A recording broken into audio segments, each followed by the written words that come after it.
Lucas 5, de 17 até 26. Diz assim: E aconteceu que num daqueles dias estava ensinando, estavam ali sentados fariseus, doutores da lei, que tinham vindo de todas as aldeias da Galiléia, da Judéia e de Jerusalém. E a virtude do Senhor estava com ele, Jesus, para curar. E eis que uns homens transportaram numa cama um homem que estava paralítico, e procuravam fazê-lo entrar e pô-lo diante dele. E não achando por onde o pudessem levar, por causa da multidão, subiram ao telhado e por entre as telhas o baixaram para a cama até o meio, diante de Jesus. E vendo ele a fé deles, disse-lhe: Homem, os seus pecados te são perdoados. E os escribas e os fariseus começaram a razoar, dizendo: Quem é este que diz blasfêmias? Quem pode perdoar pecados, senão Deus? Jesus, porém, conhecendo seus pensamentos, respondeu e disse-lhes: Que arrazoais em vossos corações? Que é mais fácil dizer: Os teus pecados te são perdoados, ou dizer: Levanta-te e anda? Ora, para que saibais que o Filho do Homem tem sobre a terra o poder de perdoar pecados, disse ao paralítico: A ti te digo, levanta-te, toma a tua cama e vai para a tua casa. E levantando-se logo diante deles, e tomando a cama em que estava deitado, foi para a sua casa, glorificando a Deus. E todos ficaram maravilhados, glorificaram a Deus e ficaram cheios de temor, dizendo: Hoje vimos prodígios. Vamos fazer uma oração, queridos? Eu quero orar por vocês, pelo nosso estudo, pela minha vida também nesse momento. Senhor Deus, eu clamo a Ti, Pai, para que o Senhor tenha misericórdia primeiramente da minha vida, porque a Tua palavra é santa demais para que eu possa expor. Não me sinto capaz, ó Deus, de poder falar de algo tão sublime, tão alto, tão profundo. Que o Teu Espírito Santo, ó Deus, possa falar conosco nessa tarde. Tem misericórdia de mim, ó Deus. Nós carecemos do favor do Senhor.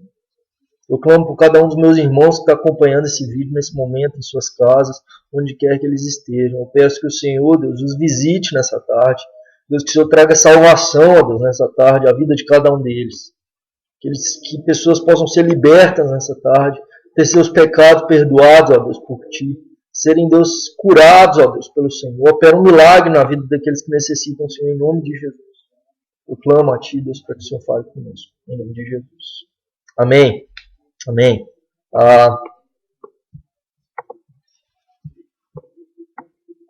primeira coisa que a gente vê nesse texto relacionado ao paralítico é que muitas vezes quando a gente interpreta um texto bíblico, lê um texto bíblico, a gente vê simplesmente a foto do momento.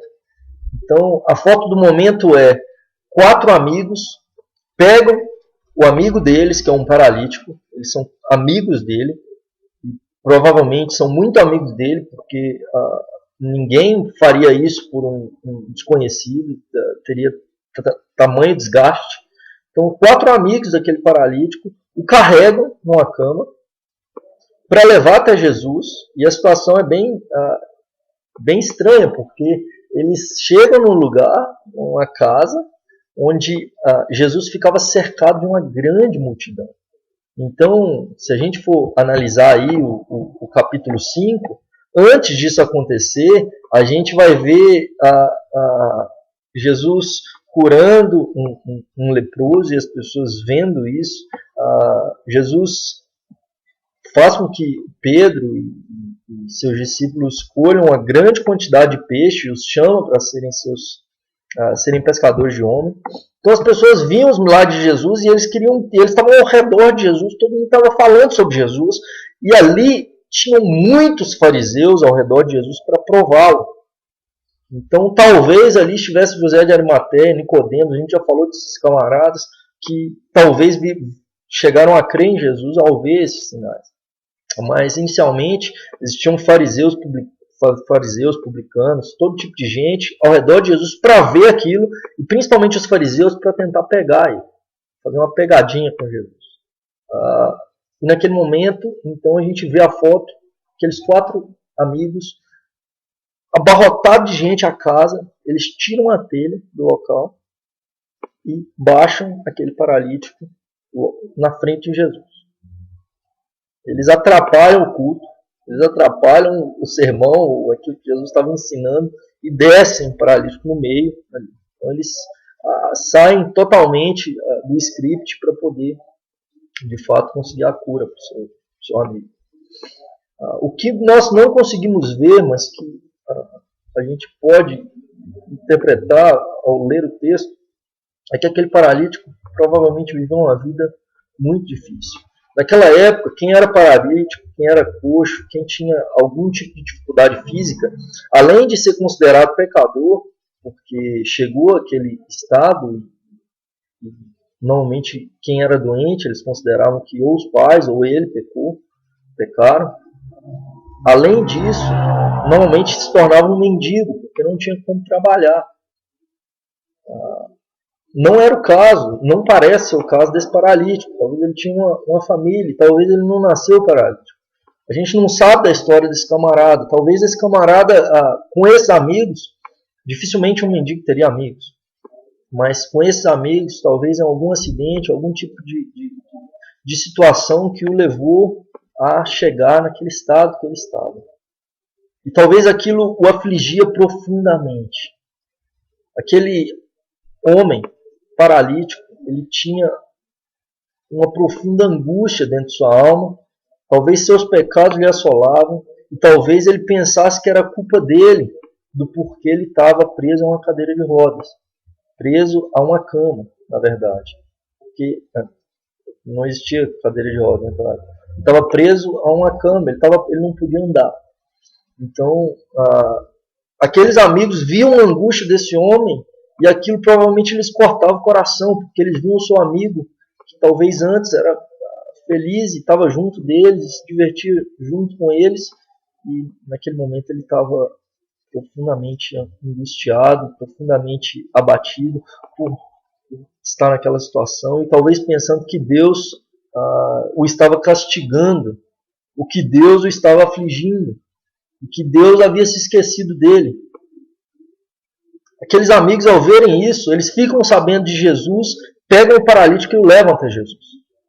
A fé daqueles rapazes, daqueles homens, era muito grande. Porque imagine você pegar um paralítico e carregar por toda a cidade, levar até um lugar onde está abarrotado de gente, onde está muito cheio de gente, subir com essa cama até o alto da casa para poder descer com a corda, 4 cordas na verdade, até Jesus. O esforço daqueles homens foi muito grande. E aqueles homens descem o paralítico até Jesus. Sua fé é muito grande porque eles sabiam de fato que Jesus poderia curar aquele homem. Eles criam que Jesus de fato era o Filho de Deus e por isso eles fizeram isso. Jesus lhes vê a fé, olha para aquele paralítico. Normalmente, infelizmente, hoje, tudo que nós enxergamos das pessoas é o seu exterior. Infelizmente, as igrejas hoje não conseguem enxergar as necessidades espirituais das pessoas. Na 1 Tessalonicenses 5,14, Paulo exorta aquela igreja para que pudesse, ele exorta dizendo: exortamos também, irmãos, a que ampareis o fraco, admoesteis o insubmisso, e consoleis os desanimados e sejais longânimos para com todos. Paulo está dizendo que existem pessoas com diferentes necessidades espirituais. E aquele paralítico tinha necessidades espirituais. Ele não tinha só uma necessidade física. O que todo mundo enxergava era apenas que ele era um paralítico, talvez um pobre coitado, alguém que estava preso a uma cama. Jesus olha para aquele paralítico e ele enxerga as necessidades espirituais dele também. Jesus olha para aquele paralítico e não vê simplesmente um paralítico. Assim como todas as pessoas que cruzaram com Jesus, Jesus enxergava elas e ele não as prejulgava, não as condenava, porque ele conhecia a história daquelas pessoas, ele conhecia a história de tragédia, de destruição, de dificuldade, de dor, de aflição daquele paralítico. Jesus olha para ele e diz: meu filho, seus pecados te são perdoados. O Senhor ouviu a sua oração. E Ele não está te castigando. te perdoa todos os seus pecados. Jesus ele traz a cura para a alma daquele paralítico inicialmente. Por mais de um ano eu fui capelão, eu fui capelão em um hospital em São Paulo, no Hospital São Paulo, na Zona Sul. E eu visitei muitos enfermos. No período de um ano eu visitei centenas, talvez milhares de enfermos. E naquele período, teve um dia que eu fui visitar em não era um UTI, mas era um ambiente onde a pessoa estava bem mal. E eu fui visitar um rapaz. E aquele rapaz, ele já estava verde. E eu vi que a situação dele era terminal e ele talvez não teria muitos dias. Quando eu cheguei para aquele rapaz, ele me recebeu com grande alegria e creu em Jesus. Ele creu em Jesus e disse: eu sei que Deus ele vai me curar, Deus vai me curar. E ele afirmava categoricamente que Deus o curaria. Porém, Deus não havia dito isso para mim. E eu respondia: Deus pode te curar. Se Deus quiser te curar, Ele pode te curar. E aquele rapaz ele estava à beira da morte. Porém, não havia certeza de salvação para ele. Ele não tinha certeza de sua salvação. E a angústia era tão grande que ele simplesmente estava num momento de negação da morte para que ele não ficasse apavorado. Então ele dizia: não, eu vou ser curado. Isso não vai acontecer. Eu não vou morrer. Quando eu cheguei para aquele rapaz e eu comecei a falar do amor de Deus por ele, enxergando então as necessidades espirituais daquele rapaz, então eu comecei a falar sobre a história desse paralítico, de que muito mais importante do que a cura física é a salvação da nossa alma, muito mais importante do que Deus curar a nossa ferida ou a nossa doença, é Ele perdoar o nosso pecado e nós podemos de fato passarmos uma eternidade com Ele, porque Jesus morreu no nosso lugar. Eu comecei a falar do amor de Jesus para aquele homem, o que Jesus havia feito na cruz, pagando o preço pelos pecados dele. E aquele rapaz, ao final daquela conversa, estava em lágrimas, reconhecendo o perdão dos seus pecados e a salvação que ele poderia ter em Cristo. Então ele pôde entregar a sua vida a Jesus. Eu fui embora. Muito provavelmente, no dia seguinte, ou no outro, eu não sei quantos dias depois, aquele rapaz veio a falecer. Mas mesmo que não viesse, mesmo que isso acontecesse, a gente tem na Bíblia uma história do rei Ezequias que pediu a Deus para que prolongasse seus dias. Ele estava para morrer, ele estava doente para morrer. E aí ele teve 15 anos a mais, mas 15 anos depois ele veio a morrer. Não existe final feliz para ninguém nessa terra, porque o fim de todos os homens é a morte. Mas Jesus olha para aquilo, ele enxerga a foto, mas ele enxerga sob o ponto de vista da eternidade também. Ele olha para aquele homem e primeiro ele diz: perdoados estão os seus pecados, e aí há grande alvoroço. As pessoas ao redor de Jesus começam a dizer: mas esse homem blasfema. Que esse camarada está dizendo? Os fariseus já tinham chegado lá para poder julgar Jesus, para poder pegá-lo, e ali já era um prato cheio para eles, porque ele dizendo que ele podia perdoar pecados. Eles diziam: só Deus pode perdoar pecados. Quem é você para perdoar pecados? Jesus olha para aqueles homens.